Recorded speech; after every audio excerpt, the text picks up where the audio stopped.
The first week of a blackout, your group is a team. You share candles, you laugh about cold showers, someone grills the freezer food. People post photos and talk about roughing it. Then day 7 hits. The meat is gone. The news dries up. The house smells like sweat and old dishes. Sleep is broken. Tempers are thin. Phones are dead bricks. At that point, the real threat in your group is not the world out there. It is boredom, fear, and simple math inside your own walls. You do not need invaders to be in danger. You only need 9 very normal shifts in your own people that slowly turn a we into us versus you. This is how your group starts to turn against you after week 1 of a blackout, and what that slide looks like from the inside. In the first few days, everyone performs being fine. There are jokes about unplugging. People talk about board games. Someone says this is like camping. You share snacks and stories in the biggest room. It feels almost cozy. Under that, 3 timers start ticking: food, sleep, control. Food timer first. Fresh stuff goes bad. People eat more than usual because they are home all day, bored and nervous. The pantry looks full on day 1, thin on day 5. You see more eyes on the shelves every time someone walks past. Sleep timer next. Nobody sleeps well when sirens sound different and the dark is thicker. Dogs bark more, neighbors slam doors. Every bump sounds like a problem. A week of broken sleep turns calm adults into short fuses. Control timer last. In normal life, people control their own schedule: work, gym, commute. Now everyone is stuck sharing the same air with no privacy and no clear end date. Tiny annoyances grow teeth. The important part is this: almost nobody says, "I am scared and tired." They say, "Why did you use that much water?" They say, "You never help." They say, "This is not fair." By the end of week 1, the group is still together on paper, but the glue is thinner. Old habits and roles start to harden. The same people always cook. The same people always clean. The same people always plan. Resentment grows quietly behind polite faces. That is the soil where 9 specific fractures grow. They are not dramatic at first. They feel like small, petty things until they do not. Next, we walk through the 9 ways your own group turns against you, one by one. Way 1, the quiet food audit. Around day 7, someone starts counting other people's bites. They watch how much you eat, not how much work you do. Every snack becomes a score. You had the lost of the good stuff. They frame it as fairness, but the focus is your plate, not the plan. Underneath, they fear hunger and aim that fear at whoever looks less stressed while eating. Way 2, the bathroom scorekeeper. Water and hygiene turn into points. One person starts tracking every flush, every long shower, every time you wash dishes too well. They comment in little stubs. Must be nice. Guess some of us like long showers in a crisis. The group shifts from "we all stay clean" to "you waste, I save." That kind of tally turns basic needs into quiet fights. Way 3, the secret side meeting. At first, all talks happen in the same room. Then, little huddles form. 2 people whisper in the kitchen. 3 more talk in the hallway late at night. Plans and fears move out of your earshot. You hear laughter stop when you walk in. Information no longer flows through the full group. It flows through small circles that decide what you should know and when. Way 4, the new boss without a vote. One person starts speaking for the group. They answer questions before others speak. They stand in the middle during talks and use "we" for their own views. They handle most contact with neighbors. Soon, every choice runs through them, not by agreement, but by momentum. If you disagree, it feels like you fight the whole "we," not one person who grabbed the role. Way 5, the blame magnet. Tension needs a target.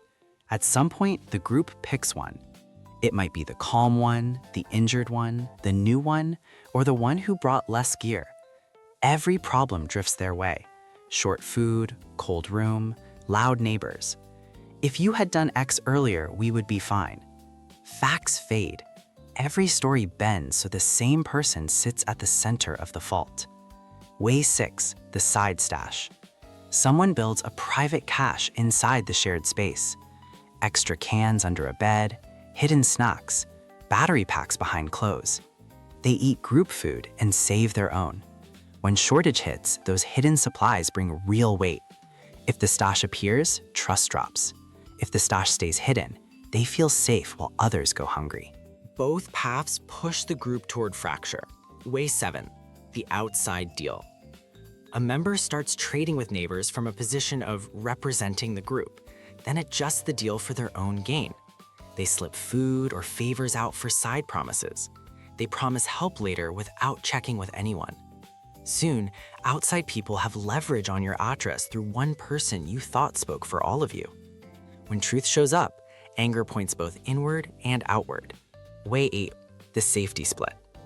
One part of the group wants harder rules.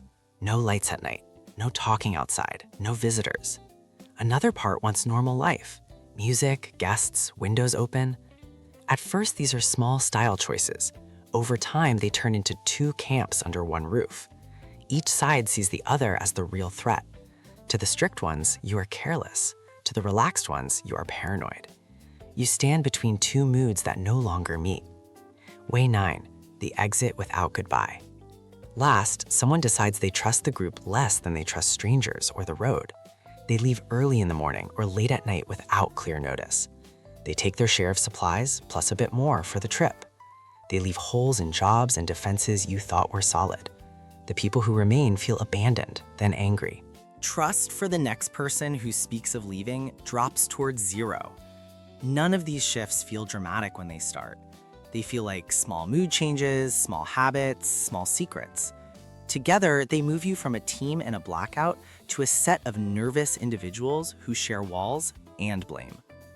Next, we talk about what you do before week 1 ends, so your group sees these lines forming and has simple rules ready before those 9 shifts write the script for you. You cannot stop stress. You can give it rails. You do that with a few simple moves before the timers run down. First, make the food and water board. Not in your head, on a wall. Write what you have, rough numbers, cans, dry food, water, fuel. Then write one simple rule for daily use. Each adult gets X, each kid gets Y. Here is what is for everyone. You update that board together every couple of days. Out loud, no secret math, no silent judging by the shelf. This kills the quiet food audit. People can still be scared, but they fight the plan on the wall, not each other's plates. Second, set the bathroom and water rules early. You decide as a group what normal looks like under Blackout. How long showers run, how often toilets flush, when dishes are done. You keep it simple and clear. Short showers twice a week. Toilet flush after X uses. Dishes once a day after main meal. Now the bathroom scorekeeper has less fuel. If they complain about breaking a group rule, not about one person's secret crime. Third, kill secret side meetings about group survival. You cannot stop friends from chatting. You can stop big choices from being made in whispers. One rule, if it affects food, safety, or sleep, we talk about it with everyone. You keep talks short. You sit down once a day at a set time, even if it is only 10 minutes. You ask 3 questions. What went wrong today? What went right? What small change do we try tomorrow? If someone keeps pulling people aside for private survival talks, you call it out. Calm, in the group. Fourth, separate jobs from power. You list tasks: cooking, cleaning, water, fuel runs, door checks, kid care, elder care. You rotate jobs, so the same person is not always serving and the same person is not always leading. You can have a coordinator, but that role is a job, not a crown. Switch it on a schedule. Write who is on this week and who is off. That softens the new boss before they harden into a problem. Fifth, set stash and trade rules while you still like each other. You say one thing plain. Shared food is shared. Personal snacks or gear are personal, but we do not lie about them. If someone wants a private stash, fine, but they say so. They label it. They do not eat from group stock and hide full bags in their room. You also set a rule for outside deals. No one trades group food, fuel, or tools without saying so first. If someone still does side deals after that, you know what they chose. Sixth, agree on exits. You cannot hold people by force. You can at least name the cost. You talk once about leaving. If anyone chooses to go, they say it. They take their share. They leave a list of jobs they did so we can cover them. You do not try to guilt anyone into staying. You do not pretend leaving is impossible. You make it a spoken path, not a secret hole in the wall. That one talk lowers the odds of a silent exit with an extra armful of supplies in the dark. You will not have a perfect group. You will have tired people, old arguments, hungry eyes, and habits that do not match. You cannot delete fear or selfish moves. You can drag more of them into the light early. You put numbers on the wall instead of in one person's head. You give small jobs to many hands instead of power to one voice. You trade quiet blame and whisper fights for short, honest talks while tempers are still low. You accept that someone might leave and plan so it hurts less when they do. 9 ways a group turns against you do not arrive at once. They arrive as tiny choices, tiny comments, tiny secrets, stacked on top of tired bodies in a cold, boring, hungry week. You are not trying to turn your people into saints. You are trying to give them fewer chances to wake up one day, look at you across a dim room, and realize they stopped seeing you as part of us 3 arguments ago.